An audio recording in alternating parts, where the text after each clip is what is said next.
اعوذ باللہ من الشیطان الرجیم بسم اللہ الرحمن الرحیم۔ عزیزان محترم السلام علیکم۔ ہر دور میں نواسب نے اہل بیت علیہم السلام کی شان میں گستاخی کی ہے، ان کی توہین و تنقیص کی ہے۔ اسی طرح ایک ناسبی مولوی نے امیر المؤمنین علی علیہ السلام پر اعتراض کر کے ان کی شان اقدس میں گستاخی کی ہے۔ اب امام ابن تیمیہ فرماتے ہیں کہ اب تم بتاؤ اے رافضیو، اے شیعو، اہل بیت میں سے سب سے پہلے اللہ کے رسول کی بیویاں ہیں، اور اہل بیت کے خلاف علم بلند کرنے والا کون ہے؟ بتائیے ذرا، اہل بیت کے خلاف علم بلند کرنے والا کون شخص ہے؟ کس نے اتنی بڑی تیاری کر کے تو ایک جماعت لے کے حضرت عائشہ کے خلاف آیا؟ یہ کہا گیا حضرت علی رضی اللہ تعالیٰ عنہ کی طرف سے کہ تم اگر غالب آنا چاہتے ہو تو حضرت عائشہ کے ہودج کے اوپر تیر مارو، حضرت عائشہ کے اونٹنی کی ٹانگیں کاٹو، اور پھر ان کے حکم پر حضرت عائشہ کے ہودج پر تیر مارے گئے۔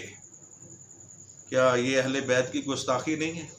امام ابن تیمیہ رحمۃ اللہ علیہ ناسبیوں کی طرف سے بات شروع کرتے ہیں کہ ناسبی یہ کہتے ہیں، لیکن دراصل وہ ان کی اپنے ضمیر کی آواز ہے۔ وہ اس لیے پتہ چلتا ہے کہ بعد میں جب وہ دلائل کی بچھاڑ شروع کرتے ہیں نا، پھر اندازہ ہوتا ہے کہ یہ ناسبیت کے دلائل جو ہیں جو دیے جا رہے ہیں، یہ ناسبیوں کی طرف سے نہیں، یہ امام ابن تیمیہ دے رہے ہیں۔ ہم اس گستاخی کا جواب تو بعد میں دیں گے، اس کے جواب میں تو ہم علیحدہ سے ایک کلپ ریکارڈ کروائیں گے۔ البتہ اس ناسبی مولوی نے ابن تیمیہ کا سہارا لے کر امیر المؤمنین کی گستاخی کی ہے۔ تو سب سے پہلے ہم علماء اہل سنت کے نزدیک ابن تیمیہ کا کیا مقام ہے، کیا حیثیت ہے، وہ آپ کے سامنے بیان کرتے ہیں۔ تو علماء اہل سنت نے ابن تیمیہ کو کافر قرار دیا ہے، جس طرح اہل سنت کی معتبر کتاب النبراس شرح لشرح العقائد صفحہ نمبر 116 پر لکھا ہے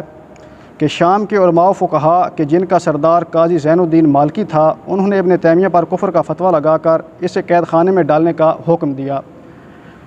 اور ثم نودیہ بے دمشق وغیرہ ہی، پھر دمشق شہر اور اس کے علاوہ دیگر شہروں میں اعلان کروایا، من کانا علی عقیدت ابن تیمیہ، کہ جس شخص کا عقیدہ ابن تیمیہ والا ہوگا، یعنی جو شخص ابن تیمیہ کے عقیدے پر ہوگا، حلّ مالہ و دمہ، تو اس کا مال اور خون حلال ہوگا۔ عزیزان محترم، انور شاہ کاشمیری کے افادات کو ان کے شاگرد جو کہ بعد میں ان کے داماد بھی بنے سید احمد رضا بجنوری نے انوار الباری کے نام سے ترتیب دیا۔ اب اس انوار الباری کی جلد نمبر 11 اور صفحہ نمبر 119 پر لکھا ہے، مصر کے 18 فقہائے وقت نے ابن تیمیہ کے کفر کا فتویٰ دے دیا۔ ان فقہا کا سردار قاضی تقی الدین مالکی تھا، اور تکفیر کی یہ وجہ قائم کی تھی کہ انبیاء علیہ السلام، خاص کر رسول اکرم صلی اللہ علیہ وآلہ وسلم کی قبر مکرم کی زیارت کے سفر سے روکنا در حقیقت ان کی تنقیص و توہین کے مترادف ہے، جو صریح کفر ہے، اور کفر کی سزا قتل ہے۔ پھر اسی انوار الباری کی جلد نمبر 11 صفحہ نمبر 190 پر لکھا ہے، شیخ زین الدین بن رجب حنبلی کبار حنابلہ میں سے تھے، اور حافظ ابن تیمیہ پر خراب عقائد کی وجہ سے کفر کا اعتقاد رکھتے تھے، اور ان کا رد بھی لکھا۔ اور اہل سنت کی معتبر کتاب جو کہ عقائد کی ہے، النبراس شرح لشرح العقائد صفحہ نمبر 116 پر لکھا ہے، من سمّا ابن تیمیہ شیخ الاسلام کافرون، کہ جس شخص نے ابن تیمیہ کو شیخ الاسلام کا نام دیا، شیخ الاسلام کہا، تو پس وہ شخص کافر ہے۔ اور اس سے بڑھ کر حنفی عالم زاہد الکوثری نے جو بات لکھی ہے اپنی کتاب میں، انہوں نے ابن تیمیہ کی پہلے مذمت نقل کی، اور پھر مذمت نقل کرنے کے بعد اپنی کتاب الاشفاق علی احکام الطلاق صفحہ نمبر 89 پر لکھتے ہیں، ان کانا ہوا لا یزال یعد شیخ الاسلام فعلی الاسلام السلام، کہ ان سب کے باوجود بھی اگر ابن تیمیہ کو شیخ الاسلام شمار کیا جاتا ہے، شیخ الاسلام کہا جاتا ہے، تو پھر ایسے اسلام پر ہمارا سلام ہے، ہم تو ایسے اسلام سے رہے۔ عزیزان محترم، ابن تیمیہ کافر ہونے کے ساتھ ساتھ ناسبی اور خارجی بھی تھا، جس طرح ابن حجر عسقلانی نے اپنی کتاب لسان المیزان جلد 6 صفحہ نمبر 319 اور 20 پر لکھا، وَكَمْ مِن مُبَالِغَةٍ لِتَوْہِینِ کلام الرافضی عدتہ احیانا الی تنقیص علی، کہ رافضی کے کلام کو رد کرنے میں مبالغہ نے اتفاقاً ابن تیمیہ کو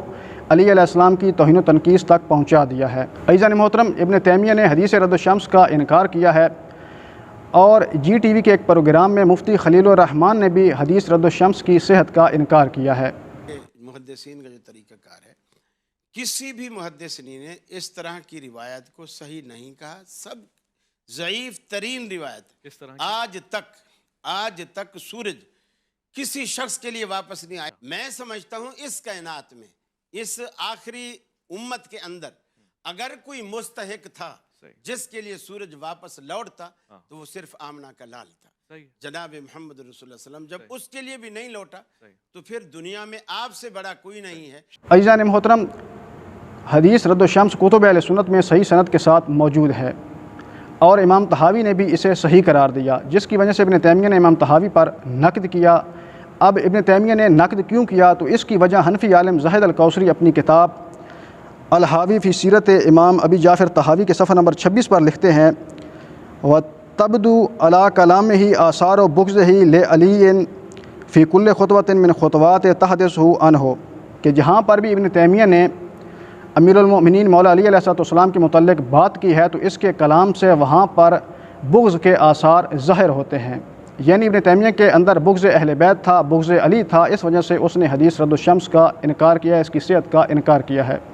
اور اس کی ایک اور وجہ